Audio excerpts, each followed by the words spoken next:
បាទអានេះអត់គ្រប់ពីរសួរពុកម៉ែបងប្អូនហ្នឹងហើយនេះគឺជារូបភាពមួយដែលកងានបងប្អូនបាទហ្នឹងហើយកងាននេះខ្ញុំចាំមករៀងយូរគ្រាន់ដែរហើយប៉ុន្តែថាទុកឲ្យបាន100ក្បាលទុកមិនដែលបានដល់100ក្បាលសោះបងប្អូនដោយសារតែឡៃតែបងប្អូនក្នុងភូមិគាត់ចង់បានពូជយកទៅចិញ្ចឹមហើយក៏មួយទៀតហ្នឹងពេលខ្លះយើងអាចនិយាយបានថាត្រូវការលុយទិញចំណីទិញអីដែរក៏យើងចាប់ដើមលក់វាខ្លះអីដែរបងប្អូនហ្នឹងហើយអ្នកខ្លះគេសុំទិញពងបងប្អូនដោយសារគ្នាគេហៅថាទងន់ទៅខ្មែររបស់យើងនិយមហូបពងកងានទៅពេលចឹងទៅក៏លក់ចែកជូនអ្នកពោះធំបងប្អូនបាទហ្នឹងហើយនេះគឺជារូបភាពមួយកងានហើយក្នុងការចិញ្ចឹមកងាននេះផងដែរគឺងាយស្រួលទេបងប្អូនងាយស្រួលទេក្នុងការចិញ្ចឹមគឺតាក់ទងនឹងឲ្យតែយើងមានកឡុកទឹកបែបនេះមួយមកកឡុកទឹកបែបនេះមកយើងប្រហូរទឹកតាំងបងប្អូននេះចំណីនេះយើងប្រហូរទឹកដាក់ចូលបងប្អូនហើយ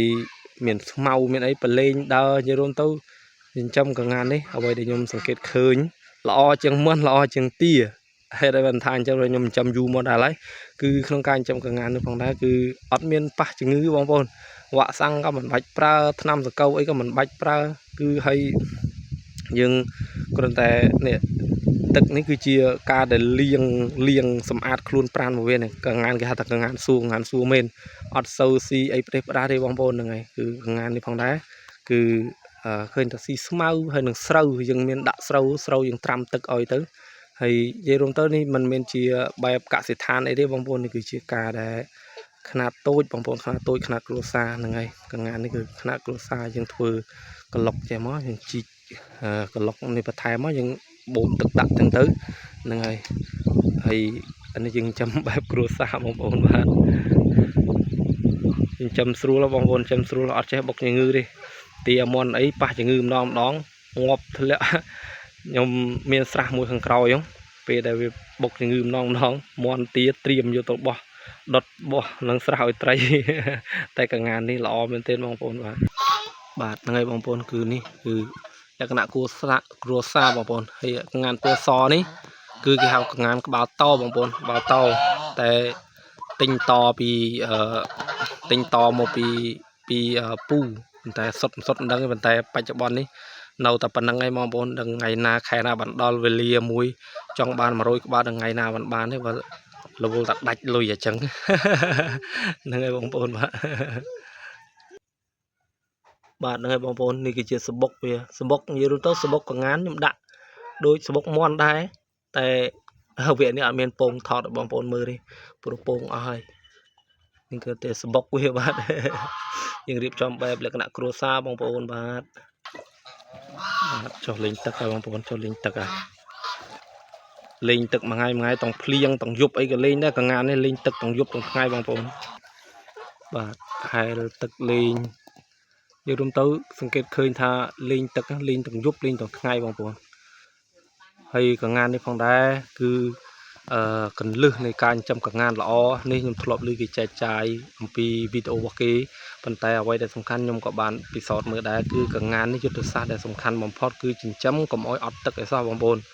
គឺទឹកនេះវាមានអត្ថប្រយោជន៍ច្រើនវាជួយលាងសម្អាតខ្លួនប្រាណវាធ្វើឲ្យវាស្អាតសុខភាពល្អ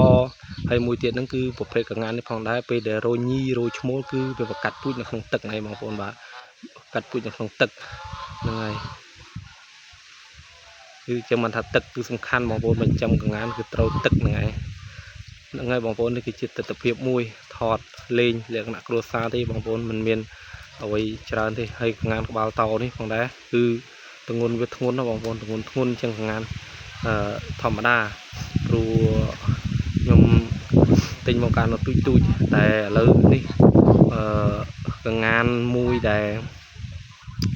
ពណ៌រៀងខ្មៅហ្នឹងគឺកងានគេហៅកងានស្រែយើងហ្នឹងបងប្អូនទងន់ធ្ងន់ចាញ់កងានក្បាលតោហើយកងានក្បាលតោគឺទងន់ជាងបងប្អូនបាទហ្នឹងហើយបងប្អូនកងានចាំស្រួលត្រង់យើងមានវាលស្មៅវាលអីហ្នឹងគឺជួយសម្អាតស្មៅឲ្យយើងមើលកន្លែងដែលកងានឈោកន្លែងដែលកងានទៅដល់គឺអត់មាន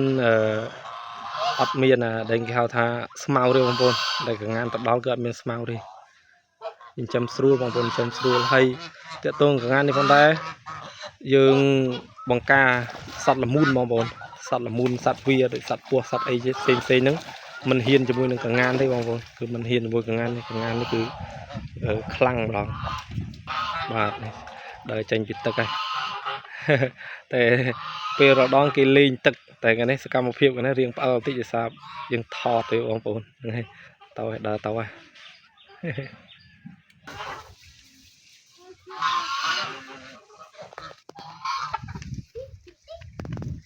បាទខាងមុខសសនោះត្រង់កដោបបងប្អូនប៉ុន្តែគេនេះថតតាំងពីកងានដល់បានបាទនេះគឺជាប្រភេទស្មៅណាបងប្អូនបាទស្មៅនេះយើងឲ្យកងានចូលស៊ីក្នុងនឹងក៏បានទៅឬក៏មួយទៀតយើងច្រូតឲ្យបោះឲ្យវាទៅបងប្អូនបាទយើងយកទៅចងបោះឲ្យវាក៏បានដែរហ្នឹងហើយប្រភេទស្មៅនេះគឺប្រភេទស្មៅអ៊ីស្រាអែលផ្អែមបងប្អូនអ៊ីស្រាអែលផ្អែមបាទ